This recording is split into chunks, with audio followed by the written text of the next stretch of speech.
Friends, എല്ലാവർക്കും പുതിയൊരു വീഡിയോയിലേക്ക് സ്വാഗതം. നമ്മൾ കഴിഞ്ഞ 5 ക്ലാസ്സുകളിലായിട്ട് ഇലക്ട്രിക് ചാർജസ് ആൻഡ് ഫീൽഡ്സ് എന്ന ചാപ്റ്ററാണ് നമ്മൾ ഡിസ്കസ് ചെയ്തിരുന്നത്. ഇന്ന് നമ്മൾ അത് തന്നെയാണ് ഡിസ്കസ് ചെയ്യണത്. ഇന്ന് നമ്മൾ പുതിയൊരു ടോപ്പിക് ഡിസ്കസ് ചെയ്യണത് ഇലക്ട്രിക് ഫീൽഡ്. എന്താണ് ഇലക്ട്രിക് ഫീൽഡ് എന്നുള്ളതാണ് നമ്മൾ ഈ ക്ലാസ്സിൽ ഡിസ്കസ് ചെയ്യണത്. സോ ഇലക്ട്രിക് ഫീൽഡ് അല്ലെങ്കിൽ electric field lines, electric field എന്ന് പറയാം, അല്ലെങ്കിൽ ഇലക്ട്രിക് ഫീൽഡ് എന്ന് പറയും ചിലപ്പോൾ, അല്ലെങ്കിൽ ഇലക്ട്രിക് ഫീൽഡ് ലൈൻസ് എന്ന് ഇതിനെ എന്ത് ചെയ്യും, റെപ്രസെന്റ് ചെയ്യും. ഈ ഇലക്ട്രിക് ഫീൽഡ് ലൈൻസ് എന്താന്നുള്ളത് ഇമ്പോർട്ടൻ്റ് ആണ്. അതായത് എന്താണ് ഇലക്ട്രിക് ഫീൽഡ് ലൈൻസ്? അതായത് നമ്മളൊരു പോസിറ്റീവ് ചാർജിന്റെ അടുത്ത് നമ്മളൊരു ചാർജിനെ, അതായത് ഭയങ്കര നെഗ്ലിജിബിൾ ആയിട്ടുള്ള ഒരു ചാർജിനെ നമ്മൾ പ്ലേസ് ചെയ്യാണ്. ഒരു പോസിറ്റീവ് ചാർജ് പോസിറ്റീവ് ആവാം അല്ലെങ്കിൽ നെഗറ്റീവ് ആവാം. ഞാനൊരു എക്സാമ്പിളിന് വേണ്ടിയിട്ട് പോസിറ്റീവ് ചാർജ് എന്ന് പറയുന്നു. രണ്ടു പേർക്കും ഇലക്ട്രിക് ഫീൽഡ് എന്ന് പറഞ്ഞിട്ടുള്ള കോൺസെപ്റ്റ് ഉണ്ട്. പോസിറ്റീവ് ചാർജിനും ഉണ്ട്, അതേപോലെ തന്നെ നെഗറ്റീവ് ചാർജിനും ഉണ്ട്. ഒരു പോസിറ്റീവ് ചാർജ്, ഫോർ എക്സാമ്പിൾ, നമ്മൾ അതിന്റെ അടുത്തായിട്ട് നമ്മളൊരു ഭയങ്കര നെഗ്ലിജിബിൾ ആയിട്ടുള്ള ഒരു ചാർജിനെ നമ്മൾ പ്ലേസ് ചെയ്യാണ്. അങ്ങനെ പ്ലേസ് ചെയ്യുന്ന ചാർജിനെ നമ്മൾ ടെസ്റ്റ് ചാർജ് എന്നാണ് പറയാ.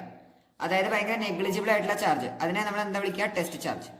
സോ പോസിറ്റീവ് ചാർജിന്റെ അടുത്ത് നമ്മളൊരു ടെസ്റ്റ് ചാർജിനെ പ്ലേസ് ചെയ്ത് കഴിഞ്ഞാൽ, അതും പോസിറ്റീവ് ആണെങ്കിൽ അതെന്ത് ചെയ്യും, it will move away from the positive charge. അല്ലെ, ഏത് ചാർജിന്റെ അടുത്താണ് നമ്മൾ ഈ ടെസ്റ്റ് ചാർജിന് വെക്കുന്നത്, ആ ടെസ്റ്റ് ചാർജ് എന്ത് ചെയ്യും, ഈ പോസിറ്റീവ് ചാർജിൽ നിന്ന് ഇറ്റ് വിൽ മൂവ് അവേ.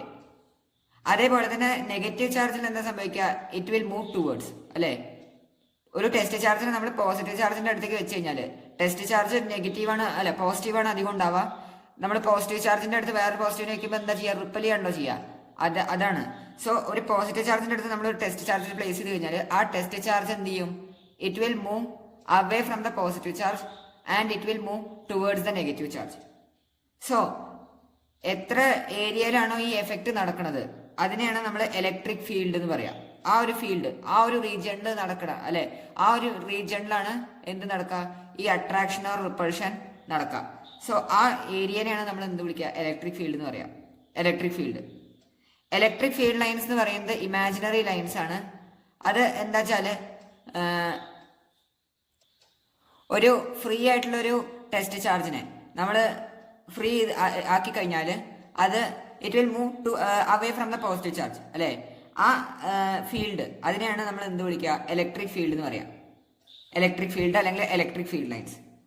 അതായത് ഒരു പോസിറ്റീവ് ചാർജിന് എപ്പോഴും ഇലക്ട്രിക് ഫീൽഡ് ലൈൻ ഉണ്ടാവുക away from the positive charge ആണ് ഉണ്ടാവുക. ഒരു പോസിറ്റീവ് ചാർജിന് എപ്പോഴും ഫീൽഡ് ലൈൻസ് ഉണ്ടാവുക away from the positive charge ആണ് ഉണ്ടാവുക.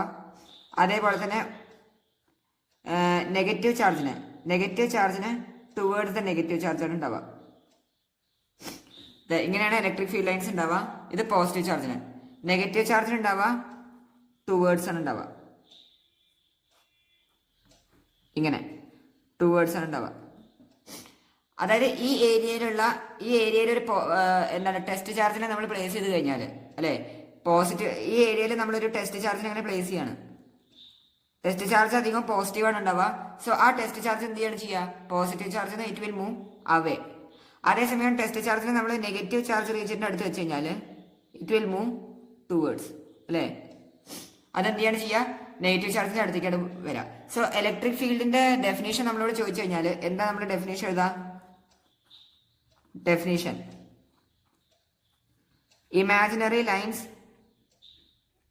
Imaginary lines drawn on space in which a free positive charge, അതിനെയാണ് നമ്മൾ എന്ത് വിളിക്കുക, ടെസ്റ്റ് ചാർജ് എന്ന് പറയും, would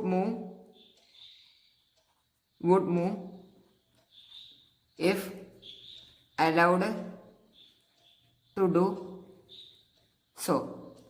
അതായത് ഇലക്ട്രിക് ഫീൽഡ് ലൈൻസ് എന്ന് പറയുന്നത് ഇമാജിനറി ലൈൻസ് ആണ്. അത് ശരിക്കും എന്ത് ചെയ്യില്ല, എക്സിസ്റ്റ് ഇല്ല. അല്ലെ, ഇലക്ട്രിക് ഫീൽഡ് ലൈൻസ് പറയുന്നത് വെറൊരു ഇമാജിനറി ലൈൻസ് ആണ്. Drawn on space in which a free positive charge, അതായത് test charge, would move if allowed to do so. അല്ലെ, എങ്ങനെയാണ് മൂവ് ചെയ്യുക, it will move away from the positive charge. അല്ലെ, it will move away from the positive charge. അതേസമയം നമ്മൾ അതിനെ negative ചാർജിന്റെ അടുത്ത് വെച്ചാൽ it will move towards the negative charge. അതിനെയാണ് നമ്മൾ എന്ത് വിളിക്കുക, ഇലക്ട്രിക് ഫീൽഡ് അല്ലെങ്കിൽ ഇലക്ട്രിക് ഫീൽഡ് ലൈൻസ് എന്ന് നമ്മൾ പറയാം. ടെസ്റ്റ് ചാർജ് എന്നുള്ള കോൺസെപ്റ്റ് ഭയങ്കര ഇമ്പോർട്ടന്റ് ആണ്. ടെസ്റ്റ് ചാർജ് എന്ന് പറയുന്നത് എന്താണ്? ഒരു നെഗ്ലിജിബിൾ ചാർജ് എന്നാണ് അല്ലെ. എന്താണ് ടെസ്റ്റ് ചാർജ്? ടെസ്റ്റ് ചാർജ് എന്ന് പറയുന്നത് ഒരു നെഗ്ലിജിബിൾ ആയിട്ടുള്ള ചാർജ് ആണ്. അതായത് അതിന്റെ ചാർജ് എന്ന് പറയുന്നത്, ചാർജിന്റെ ക്വാണ്ടിറ്റി എന്ന് പറയുന്നത് ഭയങ്കര നെഗ്ലിജിബിൾ ആണ്. Negligible charge. ഇതിനെ നമ്മൾ റെപ്രസെന്റ് ചെയ്യുക ക്യൂ നോട്ട് വെച്ചിട്ടാണ്. അതിനെ നമ്മൾ റെപ്രസെന്റ് ചെയ്യുന്നത് വെച്ചിട്ടാണ് ക്യൂ നോട്ട് വെച്ചിട്ടാണ് റെപ്രസെന്റ് ചെയ്യുക. പിന്നെ നമുക്ക് വേറൊരു സംശയം എന്താ തോന്നാച്ചാല്, ഈ ക്യൂ നോട്ട് എന്ന് പറയുന്നത് തന്നെയാണ് ഒരു ചാർജ് തന്നെയാണ്. അതായത് ടെസ്റ്റ് ചാർജ് എന്ന് പറയുന്നത് ഒരു ചാർജ് തന്നെയാണ്. അത് കാരണം അതിന് ചുറ്റും ഒരു ഇലക്ട്രിക് ഫീൽഡ് ഫോം ചെയ്യില്ലെന്ന് നമുക്കൊരു ക്വസ്റ്റ്യൻ ഉണ്ടാവും. സോ ക്യൂ നോട്ട് എന്ന് പറയുന്നത് ഭയങ്കര ചെറുതായിട്ടുള്ള ഒരു ചാർജാണ് അല്ലെ, ഭയങ്കര ചെറുതാണ്. ചാർജ് എത്രത്തോളം കുറയണോ അത്രത്തോളം ഇലക്ട്രിക് ഫീൽഡ് എന്ത് ചെയ്യും? കുറയാണ് ചെയ്യുക. സോ അത് കാരണം അധികം വലിയ രീതിയിലുള്ള ഇലക്ട്രിക് ഫീൽഡ് ആർക്ക് ക്രിയേറ്റ് ചെയ്യാൻ വേണ്ടിയിട്ട് സാധിക്കില്ല? ക്യൂ നോട്ട് അല്ലെങ്കിൽ ടെസ്റ്റ് ചാർജിന് എന്ത് ചെയ്യാൻ പറ്റില്ല? ക്രിയേറ്റ് ചെയ്യാൻ വേണ്ടിയിട്ട് സാധിക്കില്ല. ഇനി വേറെ ഇമ്പോർട്ടൻ്റ് ആയിട്ടുള്ള പോയിന്റ് എന്താ വെച്ചാല്, ഫോർ പോസിറ്റീവ് ചാർജ്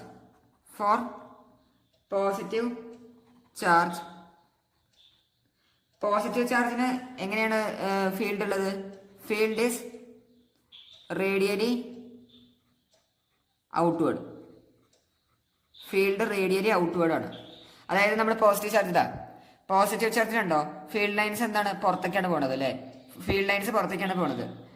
അപ്പോൾ പോസിറ്റീവ് ചാർജിന് ഫീൽഡ് എന്താണ്? റേഡിയലി ഔട്ട്വേർഡ് ആണ്. അതേസമയം ഫോർ നെഗറ്റീവ്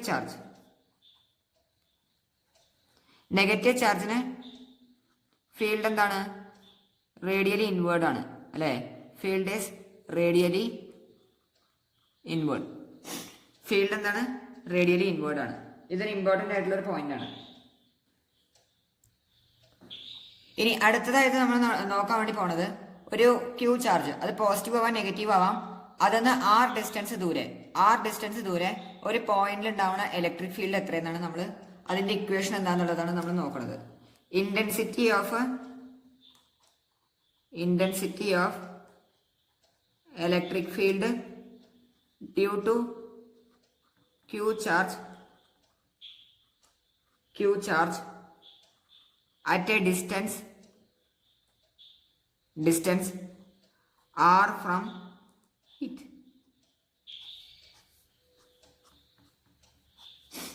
അതായത് ഒരു ക്യൂ ചാർജ് ഉണ്ട്. ഫോർ എക്സാമ്പിൾ ഇപ്പോൾ ഒരു പ്ലസ് ക്യൂ ചാർജിനെ ഞാൻ എടുത്തു. ഈ പ്ലസ് ക്യൂ ചാർജിന് ആർ ഡിസ്റ്റൻസ് ദൂരെ പി എന്ന് പറയുന്ന ഒരു പോയിന്റിലുള്ള ഇലക്ട്രിക് ഫീൽഡാണ് നമുക്ക് എന്ത് ചെയ്യേണ്ടത്? കാണേണ്ടത്. ഒരു പ്ലസ് ക്യൂ എന്ന് പറയുന്ന ഒരു ചാർജ് ഉണ്ട്.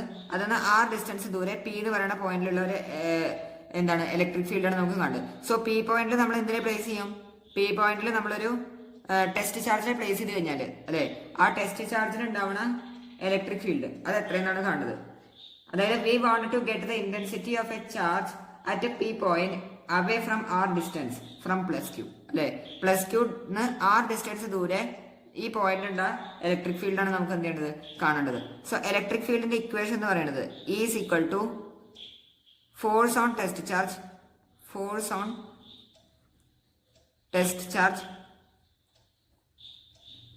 whole divided by test charge. ഇതാണ് ഇക്വേഷൻ. സോ ഇവിടെ നമ്മളൊരു എന്തിനെ പ്ലേസ് ചെയ്തു? ഒരു ടെസ്റ്റ് ചാർജിനെ പ്ലേസ് ചെയ്തു. ടെസ്റ്റ് ചാർജ് നമ്മൾ ക്യൂ നോട്ട് വെച്ചിട്ടാണ് പ്ലേസ് ചെയ്യുക അല്ലെ. ക്യൂ നോട്ടിനെ വെച്ചിട്ടാണ് നമ്മൾ എന്ത് ചെയ്യുക? റെപ്രസെന്റ് ചെയ്യുക. So force on test charge whole divide by test charge. ഇതാണ് ഇലക്ട്രിക് ഫീൽഡിന്റെ ഇക്വേഷൻ. സോ നമ്മൾ കൂളംസ് ലോയിൽ പഠിച്ചിട്ടുണ്ട്. രണ്ട് ചാർജസിന്റെ ഇടയിലുള്ള force of attraction or repulsion k Q1 Q2 divided by R square ആണ്. So k into q into ഈ ചാർജ് എന്താണ്? Q naught whole divide by R square. ഇതാണ് വരിക അല്ലെ. ഇതിനെ നമ്മൾ ഇവിടെ സബ്സ്റ്റിറ്റ്യൂട്ട് ചെയ്യുക. K q naught by R square. ഇനി ടെസ്റ്റ് ചാർജ് എന്താണ്? ക്യൂ നോട്ട് അല്ലെ. സോ ഇവിടുന്ന് ക്യൂ നോട്ട് ക്യാൻസൽ ചെയ്ത് പോകും. അതൊന്ന് നമുക്ക് എന്ത് കിട്ടും? കെ ക്യൂ ബൈ ആർ സ്ക്വയറിന് നമുക്ക് എന്ത് കിട്ടും? ഇലക്ട്രിക് ഫീൽഡ് കിട്ടും. K Q by R square. ഇതാണ് എന്ത്? ഇലക്ട്രിക് ഫീൽഡിന്റെ ഇക്വേഷൻ. അതായത് ഒരു പ്ലസ് ക്യൂ ചാർജിന് ആർ ഡിസ്റ്റൻസ് ദൂരെ പി എന്ന് പറയുന്ന പോയിന്റ് ഉണ്ടാവുന്ന ഇലക്ട്രിക് ഫീൽഡിന്റെ ഇക്വേഷൻ എത്രയാണ്? K Q by R square. ഇവിടെ നമ്മൾ നോക്കിക്കഴിഞ്ഞാല് ഇവിടെ ഇലക്ട്രിക് ഫീൽഡ് എന്തിന് ഡയറക്ട്ലി പ്രപ്പോർഷണൽ ആണ്? എന്തിന് ഇൻവേഴ്സ്ലി പ്രപ്പോർഷണൽ ആണ്? ആർ സ്ക്വയറിന് ഇൻവേഴ്സ്ലി പ്രപ്പോർഷണൽ ആണ് അല്ലെ. ആർ സ്ക്വയറിന് ഇൻവേഴ്സ്ലി പ്രപ്പോർഷൻ. ഇങ്ങനത്തെ ഒരു ഇതിനെ നമ്മൾ പഠിച്ചിട്ടുണ്ട് അല്ലെ. ഈസ് ഇൻവേഴ്സ്ലി പ്രപ്പോർഷണൽ ടു അല്ലെങ്കിൽ എന്തെങ്കിലും ഒരു quantity which is inversely proportional to the square of എന്തെങ്കിലും അതിന്റെ സ്ക്വയറിന് ഇൻവേഴ്സ്ലി പ്രപ്പോർഷൻ ആണെങ്കിൽ ഇതിനെ നമ്മൾ എന്താ വിളിക്കുക? ഇൻവേഴ്സ് സ്ക്വയർ ലോ എന്ന് പറയാം അല്ലെ. Inverse square law. So electric ഫീൽഡിൽ എന്ത് ഫോളോ ആവുന്നുണ്ട്? ഇൻവേഴ്സ് സ്ക്വയർ ലോ ഫോളോഡ് ആണ്. Coulomb's law inverse square law ഉണ്ടായിരുന്നു അല്ലെ, താഴെ ഉണ്ടോ ആർ സ്ക്വയർ ഉണ്ട്. അതേപോലെ തന്നെ ഇലക്ട്രിക് ഫീൽഡിന് എന്തുണ്ട്, താഴെ ആർ സ്ക്വയർ ഉണ്ട്. സോ ഇലക്ട്രിക് ഫീൽഡ് എന്ത് ഫോളോ ചെയ്യുന്നുണ്ട്, ഇൻവേഴ്സ് സ്ക്വയർ ലോ ഫോളോ ചെയ്യുന്നുണ്ട്. ഇനി അടുത്തതായിട്ട് നമ്മൾ നോക്കാൻ വേണ്ടി പോണത് ഇലക്ട്രിക് ഫീൽഡ് എന്ന് പറയുന്നത് ഒരു വെക്ടർ ക്വാണ്ടിറ്റി ആണ്. അതാണ് ഞാൻ ഈ മുകളിൽ ഇങ്ങനെ എന്ന് കൊടുത്തിട്ടുണ്ട് കേട്ടോ. ഇതെന്താണ്, എന്ന് പറയുന്നത് ഇലക്ട്രിക് ഫീൽഡ് ആണ്. അതിന്റെ മുകളിൽ ഞാനൊരു വെക്ടർ ക്വാണ്ടിറ്റി കൊടുത്തിട്ടുണ്ട്. സോ ഇതൊരു electric field is A vector quantity. Electric field എന്ന് പറയുന്നത് ഒരു വെക്ടർ ക്വാണ്ടിറ്റി ആണ്. ഇലക്ട്രിക് ഫീൽഡിന്റെ ഡയറക്ഷൻ എന്ന് പറയുന്നത് ഫോഴ്സിന്റെ അതേ ഡയറക്ഷന് ഈക്വൽ ആയിരിക്കും. ഫോഴ്സ് ഏത് ഡയറക്ഷനാണുള്ളത് അതേ ഡയറക്ഷനായിരിക്കും ഇലക്ട്രിക് ഫീൽഡിന്റെ ഡയറക്ഷൻ ഉണ്ടാവുക. രണ്ടിന്റെയും ഡയറക്ഷൻ എന്താണ്, സെയിം ആണ്. അതായത് നമ്മളിവിടെ ടെസ്റ്റ് ചാർജ് പ്ലേസ് ചെയ്ത് കഴിഞ്ഞാൽ പോസിറ്റീവ് ചാർജ് ആണെങ്കിൽ it will move away from positive charge. അതന്നെയാണ് നമ്മൾ ഫോഴ്സിന് കണ്ടത് അല്ലെ. ഇവിടെ എന്താ ചെയ്തത്, റിപ്പൽ ചെയ്യണ സമയത്ത് ഫോഴ്സ് ഈ ഡയറക്ഷനിൽ ഉണ്ടായിരുന്നത്. അതേസമയം ടെസ്റ്റ് ചാർജിനെ ഇവിടെ വയ്ക്കുന്ന സമയത്ത് it will move towards the negative charge. So അവിടെയും ഫോഴ്സ് ടുവേർഡ്സ് ആണ് ഉണ്ടായിരുന്നത്. സോ അത് കാരണം ഫോഴ്സിന്റെ ഇലക്ട്രിക് ഫീൽഡിന്റെ ഡയറക്ഷൻ സെയിം ഡയറക്ഷൻ ആണ് ഉണ്ടാവുക. ഇനി അടുത്തത് ഇലക്ട്രിക് ഫീൽഡിന്റെ യൂണിറ്റ് എന്താന്നുള്ളതാണ് നമ്മൾ നോക്കുന്നത്. യൂണിറ്റ് ഓഫ് ഇലക്ട്രിക് ഫീൽഡിന്റെ യൂണിറ്റ് എന്ന് പറയുന്നത് ന്യൂട്ടൺ പെർ കൂളാണ്. നമ്മളത് നോക്കിക്കഴിഞ്ഞാൽ ഇവിടെ നമ്മൾ ഇതിൽ ഓരോന്നിന്റെ യൂണിറ്റ് ഇട്ട് നമ്മൾ സബ്സ്റ്റിറ്റ്യൂട്ട് ചെയ്ത് കഴിഞ്ഞാൽ നമുക്ക് ന്യൂട്ടൺ പെർ കൂളം എന്നാണ് ആൻസർ കിട്ടുക. ന്യൂട്ടൺ പെർ കൂളം ഒരു യൂണിറ്റ് ഉണ്ട്. അതേപോലെ വോൾട്ട് പെർ മീറ്റർ എന്ന് പറയുന്നത് ഒരു യൂണിറ്റ് ആണ്. ന്യൂട്ടൺ പെർ കൂളം അതേപോലെ തന്നെ volt per metre. So volt per metre അല്ലെങ്കിൽ ന്യൂട്ടൺ പെർ കൂളമാണ് എന്ത്, ഇലക്ട്രിക് ഫീൽഡിന്റെ യൂണിറ്റ് എന്ന് പറയുന്നത്. അടുത്തതായിട്ട് നമ്മൾ നോക്കാൻ വേണ്ടി പോണത് vector form of electric field ആണ്. ഇലക്ട്രിക് ഫീൽഡിന്റെ വെക്ടർ ഫോം ഇവിടെ നമ്മൾ പഠിച്ച ഇക്വേഷൻ, കുറച്ചു മുമ്പ് നമ്മൾ പഠിച്ച equation electric field is equal to KQ/R² ആയിരുന്നു. ഈ ഇക്വേഷൻ എന്ന് പറയുന്നത് വെക്ടർ ഫോം അല്ല. ഇവിടെ എന്തില്ല, അതിന്റെ ഡയറക്ഷനെ കുറിച്ചിട്ട് ഒന്നും ഇവിടെ പറയില്ല അല്ലെ. വെക്ടർ ഫോം എന്ന് പറഞ്ഞാൽ അവിടെ എന്തുണ്ടാവും, ഡയറക്ഷന്റെ ടേംസ് ഡയറക്ഷനായിട്ട് റെസ്പെക്ട് ചെയ്തിട്ടുള്ള ഇതാണ് വെക്ടർ ഫോമിൽ ഉണ്ടാവുക.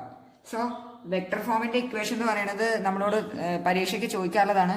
Electric field is equal to KQ/mod R³ into R vector.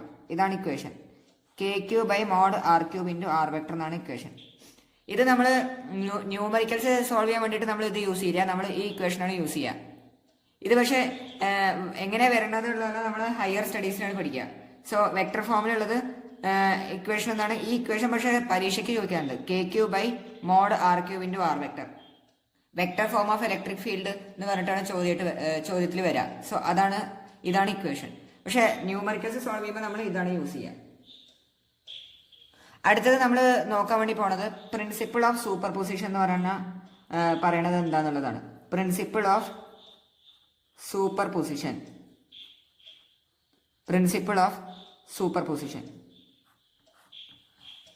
എന്താണ് പ്രിൻസിപ്പിൾ ഓഫ് സൂപ്പർ പൊസിഷൻ? അതായത് ഇപ്പൊ 3 ചാർജസ് ഉണ്ട്, +Q1, ഒന്ന് -Q2, ഒന്ന് +Q3. ഇവിടെ ആയിട്ടൊരു പോയിന്റ് ഉണ്ട്, O എന്ന് പറഞ്ഞിട്ടുള്ള പോയിന്റ്. ഫോർ എക്സാമ്പിൾ ഇവിടെ ഈ +Q1 ചാർജ് കാരണം ഈ O എന്ന് പറയുന്ന പോയിന്റിൽ ഉണ്ടാവുന്ന ഇലക്ട്രിക് ഫീൽഡ്, +Q1 ചാർജ് കാരണം O എന്ന് പറയുന്ന പോയിന്റിൽ ഉണ്ടാവുന്ന electric field away from the positive charge ആണ് ഉണ്ടാവുക, ഇങ്ങോട്ടാണ് ഉണ്ടാവുക അല്ലെ. അതിനെ ഞാൻ E1 എന്ന് വിളിച്ചു. Away from the positive charge ആണ് ഉണ്ടാവുക, ഈ ഡയറക്ഷനിലാണ് ഉണ്ടാവുക. അതേപോലെ തന്നെ -Q2 ചാർജ് കാരണം ഈ നെഗറ്റീവ് ചാർജ് കാരണം ഉണ്ടാവുന്ന ഇലക്ട്രിക് ഫീൽഡ് ഉണ്ടാവുക ഈ ഡയറക്ഷനാണ് ഉണ്ടാവുക. കാരണം എന്താണ്, നെഗറ്റീവ് ചാർജ് കാരണം ഉണ്ടാവുന്ന ഇലക്ട്രിക് ഫീൽഡ് എപ്പോഴും ടുവേർഡ്സ് ദ നെഗറ്റീവ് ചാർജ് ആണ് ഉണ്ടാവുക അല്ലെ. എപ്പോഴും റേഡിയലി ഇൻവേർഡ് ആണ് ഉണ്ടാവുക നെഗറ്റീവ് ചാർജ് കാരണമുള്ളത്. പോസിറ്റീവ് ചാർജ് കാരണമുള്ളത് റേഡിയലി ഔട്ട്വേർഡ് ആണ് ഉണ്ടാവുക. ഇനി ഈ +Q3 ചാർജ് കാരണം ഉണ്ടാവുന്ന ഇലക്ട്രിക് ഫീൽഡിന്റെ ഡയറക്ഷൻ ഈ ഡയറക്ഷനാണ് ഉണ്ടാവുക അല്ലെ. ഇതാണ് line joining the point and charge. ഈ ഡയറക്ഷനാണ് ഉണ്ടാവുക ഈ +Q3 ചാർജ് കാരണം ഉണ്ടാവുന്ന ഇലക്ട്രിക് ഫീൽഡ്. എന്താണ് പ്രിൻസിപ്പിൾ ഓഫ് സൂപ്പർ പൊസിഷൻ പറയണത് എന്താ വെച്ചാൽ, ഒരു ചാർജ് കാരണം ഉണ്ടാവുന്ന ഇലക്ട്രിക് ഫീൽഡ് മറ്റേ ചാർജ് കാരണം ഉണ്ടാവുന്ന ഇലക്ട്രിക് ഫീൽഡ് കാരണം അതിലൊരു എഫക്റ്റ് ഉണ്ടാവില്ല. ഒരു ചാർജ് കാരണം ഉണ്ടാവുന്ന ഇലക്ട്രിക് ഫീൽഡ് വേറൊരു ചാർജ് കാരണം എന്ത് നടക്കണില്ല, അവിടെ ഡിസ്റ്റർബ് ആവില്ല. ഒരു ചാർജ് കാരണം ഒരു പോയിന്റിൽ ഉണ്ടാവുന്ന ഇലക്ട്രിക് ഫീൽഡ് അത് അത്ര തന്നെയാണ് ഉണ്ടാവുക. വേറൊരു ചാർജ് അവിടെ വന്നാലും അതേ ഇലക്ട്രിക് ഫീൽഡ് തന്നെയാണ് ഉണ്ടാവുക. ആ ചാർജ് കാരണം അവിടെ കോസ് ചെയ്യണ ആദ്യത്തെ ചാർജ് കാരണം കോസ് ചെയ്യുന്ന ഇലക്ട്രിക് ഫീൽഡ് എന്താവും അതന്നെയായിട്ടാണ് എക്സിസ്റ്റ് ചെയ്യുക. അവിടെ മൂന്നാമതൊരു ആൾ വന്നാലും അല്ലെങ്കിൽ രണ്ടാമതൊരാൾ വന്നാലും അവിടെ എന്ത് ചേഞ്ച് ചെയ്യില്ല, അവര് കാരണം കോസ് ചെയ്യണ ഇലക്ട്രിക് ഫീൽഡിൽ ഒരു ചേഞ്ച് ഉണ്ടാവില്ല. അതാണ് പ്രിൻസിപ്പിൾ ഓഫ് സൂപ്പർ പൊസിഷൻ. അതായത് the electric field due to one charge will not disturb by the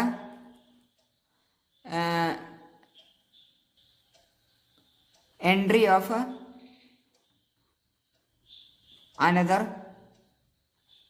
charge. അല്ലേ? ഒരു ചാർജ് കാരണം ഉണ്ടാവുന്ന ഇലക്ട്രിക് ഫീൽഡ്, ഒരു പോയിന്റ് ദൂരെയുള്ള ഇലക്ട്രിക് ഫീൽഡ്, അതൊരിക്കലും വേറൊരു ചാർജ് വരുന്ന സമയത്ത് ആദ്യം ഉണ്ടാകുന്ന ഇലക്ട്രിക് ഫീൽഡിൽ ഒരു ഡിസ്റ്റർബൻസ് സംഭവിക്കില്ല. അതാണ് എന്ത് principle of super position. So ഇവിടെ ഇലക്ട്രിക് ഫീൽഡ് അറ്റ് ഓ പോയിന്റിൽ ഉണ്ടാവുന്ന ഇലക്ട്രിക് ഫീൽഡ് നെറ്റ് എത്ര വരും? ടോട്ടല് എത്രയാണ് വരിക? E1 vector plus E2 vector plus E3 vector ആണ് എന്ത് വരാ? ഇലക്ട്രിക് ഫീൽഡ് അറ്റ് ഓ വരാം. ഇലക്ട്രിക് ഫീൽഡ് അറ്റ് ഓ എത്ര വരും? E1 vector plus E2 vector plus E3 vector ആണ് വരിക. ഞാനവിടെ വെക്ടർ സൈന് മുകളിൽ ഇടാൻ കാരണം എന്താ വെച്ചാൽ ഇതിൽ ചിലത് മൈനസ് ആവാം പ്ലസ് ആവാം. കാരണം എന്താണ്? ഒന്ന് ഈ ഡയറക്ഷനാണ്. ഇലക്ട്രിക് ഫീൽഡ് എന്ന് പറയുന്ന ഒരു വെക്ടർ ക്വാണ്ടിറ്റി ആണ്, അതിന് ഡയറക്ഷൻ ഉണ്ട്. സോ അതിന് കട്ടാവാനും സാധിക്കും, അതേപോലെ തന്നെ പ്ലസ് ആവാനും അഡീഷൻ ആവാനും പറ്റും, അതേപോലെ തന്നെ സബ്ട്രാക്ട് ആവാനുള്ള സാധ്യത ഉണ്ട്. അത് സൂചിപ്പിക്കാൻ വേണ്ടിയിട്ടാണ് ഞാൻ മുകളിൽ ഒരു വെക്ടർ സൈന് കാണിച്ചിട്ടുള്ളത്. E2 ചിലപ്പോൾ നെഗറ്റീവ് ആവാം, എന്നിട്ട് അവിടെ ഇലക്ട്രിക് ഫീൽഡ് തമ്മിൽ സബ്ട്രാക്ട് ആവാനുള്ള സാധ്യത ഉണ്ട്. അതേപോലെ തന്നെ ഓരോ ഇലക്ട്രിക് ഫീൽഡും ചിലത് നെഗറ്റീവ് ആവാം, ചിലത് പ്ലസ് ആവാം. സോ അത് സൂചിപ്പിക്കാൻ വേണ്ടിയിട്ടാണ് ഞാൻ മുകളിൽ വെക്ടർ സൈൻ ഇവിടെ കൊടുത്തിട്ടുള്ളത്. സോ ഇത് എന്താണ്? വെക്ടർ സം ആണ്. ഇതെന്ന് പറയുന്നത് എന്താണ്? Vector some. വെക്ടോറിയലാണ് നമ്മൾ എന്ത് ചെയ്യണത്? ആഡ് ചെയ്യണത്. ഇത് വെക്ടർ സം ആണ്.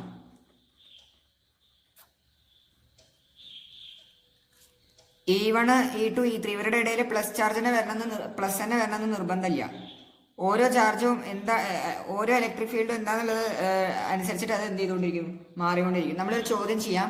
ആ ചോദ്യം ചെയ്തു കഴിഞ്ഞാൽ നമുക്ക് അതൊന്നും കൂടി ക്ലിയർ ആവും. സോ നമുക്കൊരു ചോദ്യം നോക്കാം. ചോദ്യത്തിൽ പറഞ്ഞിട്ടുള്ളത് ഇത് രണ്ട് ചാർജസ് ആണ്. ഇത് 1 മൈക്രോകൂളം ചാർജ്, ഇത് -2 മൈക്രോകൂളം ചാർജ്. ഇതിന്റെ ഇടയിലുള്ള ഡിസ്റ്റൻസ് എന്ന് പറയുന്നത് 2 സെന്റിമീറ്റർ ആണ്. ഇതിന്റെ ഇവിടെ ആയിട്ട് നമ്മളൊരു P എന്ന് പറയുന്ന ഒരു പോയിന്റ് കൺസിഡർ ചെയ്തിട്ടുണ്ട്. ചോദ്യത്തിൽ പറഞ്ഞിട്ടുള്ളത് what is the electric field intensity at the mid point of line joining the two charges. അതായത് P എന്ന് പറയുന്ന പോയിന്റിൽ ഉണ്ടാവുന്ന ഇലക്ട്രിക് ഫീൽഡാണ് നമ്മളോട് എന്ത് ചെയ്തിട്ടുള്ളത്? ചോദിച്ചിട്ടുള്ളത്. സോ ഇവിടെ പ്രിൻസിപ്പിൾ ഓഫ് സൂപ്പർ പൊസിഷൻ എന്ന് പറയുന്ന പ്രിൻസിപ്പിൾ നമ്മൾ യൂസ് ചെയ്യണം. എന്നാലാണ് ഈ ക്വസ്റ്റ്യൻ എന്ത് ചെയ്യാൻ പറ്റുക? സോൾവ് ചെയ്യാൻ വേണ്ടിയിട്ട് നമുക്ക് സാധിക്കുക. സോ ഇവിടെ P എന്ന് പറയുന്ന പോയിന്റ്, ഈ ഫസ്റ്റ് ചാർജ് 1 മൈക്രോകൂളം ചാർജ് കാരണം ഇതിനെ നമുക്ക് ഫസ്റ്റ് ചാർജ് എന്ന് വിളിക്കാം, ഇതിനെ സെക്കൻഡ് ചാർജ് എന്ന് വിളിച്ചു. P എന്ന് പറയുന്ന പോയിന്റിൽ ഈ 1 മൈക്രോകൂളം ചാർജ് കാരണം ഉണ്ടാവണ ഇലക്ട്രിക് ഫീൽഡ് 1 മൈക്രോകൂളം ഇതൊരു പോസിറ്റീവ് ചാർജ് ആണ് അല്ലെ?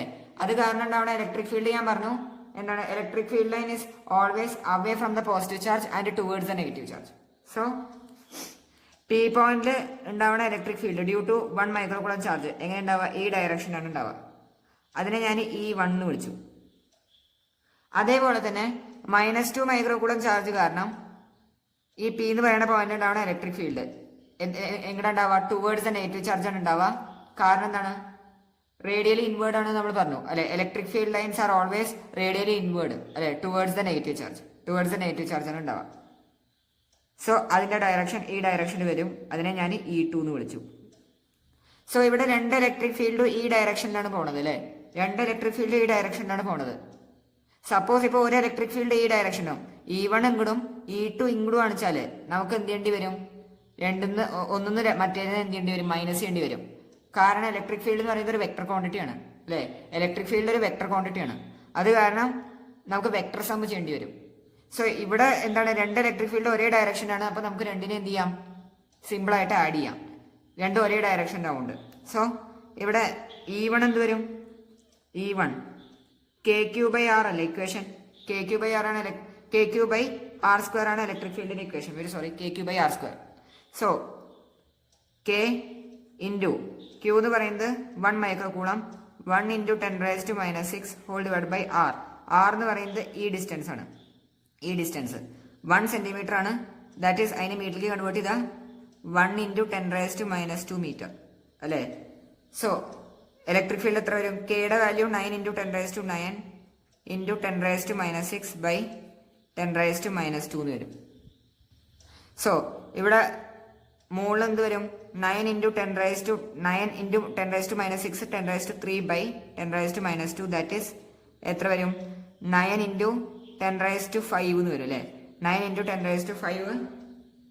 9 ഇൻറ്റു 10⁵ ന്യൂട്ടൺ പെർ കൂളം. ഇതല്ലേ വരാ? 9 ഇൻറ്റു 10⁵. സോറി, ഇവിടെ നമ്മൾ ഇവിടെ സ്ക്വയർ ഇല്ലേ? ഇവിടെ സ്ക്വയർ ഉണ്ട്, അത് ചെയ്യാൻ പറഞ്ഞു. സ്ക്വയർ ഉണ്ട്. സോ സോറി, ഇവിടെ വരാ 9 ഇൻറ്റു 10⁻³ ബൈ 10⁻⁻4 വരും. അത് മുകളിലേക്ക് പോകുമ്പോൾ 9 ഇൻറ്റു 10⁻. സോ 9 ഇൻറ്റു 10⁻7 അല്ലേ. 4 മുകളിലേക്ക് പോകുന്ന സമയത്ത് 10⁻7 ന്യൂട്ടൺ പെർ കൂളം. ഇലക്ട്രിക് ഫീൽഡിന്റെ യൂണിറ്റ് എന്താണ്? Newton per coulomb. സോ ഇതാണ് നമുക്ക് എന്ത് കിട്ടുക? E1 കിട്ടുക. സോ E1 നമുക്ക് കിട്ടി. ഇനി അടുത്തത് നമുക്ക് എന്ത് കാണണം? E2 കാണണം. എന്നിട്ട് അതിനെ സിമ്പിൾ ആയിട്ട് എന്ത് ചെയ്യണം? ആഡ് ചെയ്യണം. So E2 is equal to KQ/R². K എന്ന് പറയുന്നത് 9 ഇൻറ്റു 10⁻9 ഇൻറ്റു Q എന്ന് പറയുന്നത് ഇവിടെ -2 മൈക്രോ കൂളം ചാർജ് ആണ് അല്ലേ. സോ ഇവിടെ നെഗറ്റീവ് എന്നുള്ളത് എടുക്കണ്ട, കാരണം നമ്മൾ ഓൾറെഡി ഡയറക്ഷൻ നമ്മൾ ഇവിടെ തന്നെ നമ്മളത് ഇതാക്കി. ഇനി എന്ത് ചെയ്യേണ്ട ആവശ്യമില്ല, ഇവിടെ സൈഡ് നമുക്ക് എടുക്കേണ്ട ആവശ്യമില്ല, നേരെ മാഗ്നിറ്റ്യൂഡ് എഴുതിയാൽ മതി. സോ -2 എടുക്കേണ്ട, 2 എന്ന് എടുത്താൽ മതി. 2 ഇൻറ്റു 10⁻, മൈക്രോ കൂളത്തിനെ കൂളത്തിലേക്ക് ആക്കുമ്പോൾ 10⁻⁻6 ബൈ R എന്ന് പറയുന്നത് ഈ ഡിസ്റ്റൻസ്. അത് എത്രയാണ്? 1 സെന്റിമീറ്റർ. ദാറ്റ് ഈസ് എന്താണ്? 10⁻⁻² മീറ്റർ ദ ഹോൾ സ്ക്വയർ. ഇതാണ് വരിക. ദാറ്റ് ഈസ് എത്ര വരും? 18 ഇൻറ്റു 10⁻³ ബൈ 10⁻⁻4 എന്ന് വരും. ദാറ്റ് ഈസ് 18 ഇൻറ്റു 10⁻7 എത്ര വരും? ന്യൂട്ടൺ പെർ കൂളം എന്നാണ് നമുക്ക് എന്ത് കിട്ടുക? ആൻസർ കിട്ടുക. 10⁻7 ന്യൂട്ടൺ പെർ കൂളം. ഇനി net electric field at O, net electric field at P എത്ര വരും? Net electric field at P is equal to E1 plus E2. രണ്ട് ഇലക്ട്രിക് ഫീൽഡിന് എന്ത് ചെയ്യുക? ആഡ് ചെയ്യുക. So 9 into 10⁻9 plus 10⁻7 plus 18 into 10⁻7 രണ്ടും കൂടി ആഡ് ചെയ്ത് കഴിഞ്ഞാൽ നമുക്ക് ആൻസർ വരാം 27 ഇൻറ്റു 10⁻7 ആണ് നമുക്ക് ആൻസർ കിട്ടുക. 27 ഇൻറ്റു 10⁻7. സോ ഇത്ര ന്യൂട്ടൺ പെർ കൂളമാണ് നമുക്ക് എന്ത് കിട്ടുക? ആൻസർ കിട്ടുക. എല്ലാവർക്കും ഈ ക്വസ്റ്റ്യൻ മനസ്സിലായെന്ന് വിചാരിക്കണം. നമ്മൾ ഇന്ന് എടുത്തിട്ടുള്ള എല്ലാ ടോപ്പിക്കുകളും എല്ലാവർക്കും മനസ്സിലായെന്ന് വിചാരിക്കണം. ഇതുമായിട്ട് ഇതായിട്ടുള്ള ടോപ്പിക്ക് നമ്മൾ അതിന്റെ ക്വസ്റ്റ്യൻസ് നമ്മൾ അടുത്ത ക്ലാസ്സിൽ കൂടുതലായിട്ട് നമ്മൾ ഡിസ്കസ് ചെയ്യും. എല്ലാവർക്കും എടുത്ത ടോപ്പിക് എല്ലാവർക്കും മനസ്സിലായെന്ന് വിചാരിക്കണം. എന്തെങ്കിലും സംശയങ്ങൾ ഉണ്ടെങ്കിൽ നിങ്ങൾക്ക് കമന്റ് ബോക്സിൽ ചോദിക്കാവുന്നതാണ്. സംശയങ്ങളൊന്നും ഇല്ലെങ്കിൽ ലൈക്ക് ചെയ്യുക, സബ്സ്ക്രൈബ് ചെയ്യുക, കൂടുതൽ ആൾക്കാർക്ക് ഷെയർ ചെയ്യുക. Thank you.